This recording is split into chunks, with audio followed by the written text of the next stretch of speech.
Well, here it is then. You've tuned in once again for another powered up electricity meter video, and in this one we've got Metropolitan Vickers type NF. Now before I continue on, I'd like to just give a shout out to Radalco 2007 for letting me in on the wiring config so we can have this much satisfying load wheel action without making a massive electric bill at the end of it.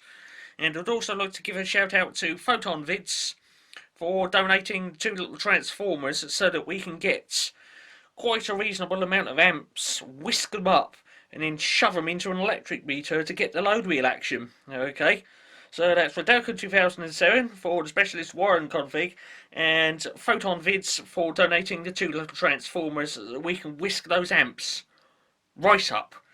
Okay, so let's zoom in on specification plate for this one then, and let's have a look at the details for the Metropolitan Vickers type NF.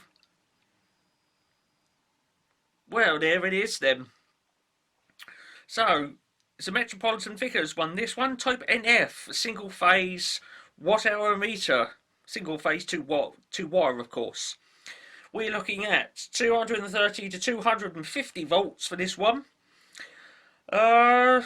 50 Hz alternation frequency. Now, this is interesting because this is only one of 2 instruments in my whole collection that has a 25 amp loading capacity on it.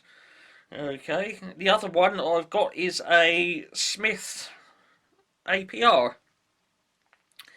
Load wheel characteristic then, 240 revs per kilowatt hour. Okay, so this one should go around at a nice merry speed. Being only 25 amps on the loading capacity, we're going to have to go gentle with it. I've got the clamp meter ready so I can calibrate my variac. I've put little sticky labels on top of it, but I've got ones on there for 40, 60, 80, 100. Okay, no 25 on my variac, so I'm going to have to get the clamp meter ready and calibrate it in for the section when we rip it right up to its loading capacity. Okay, it just goes to show you how rare these days the 25 amp electric meters really are. Let's zoom that out then and get some load wheel action in there, I reckon.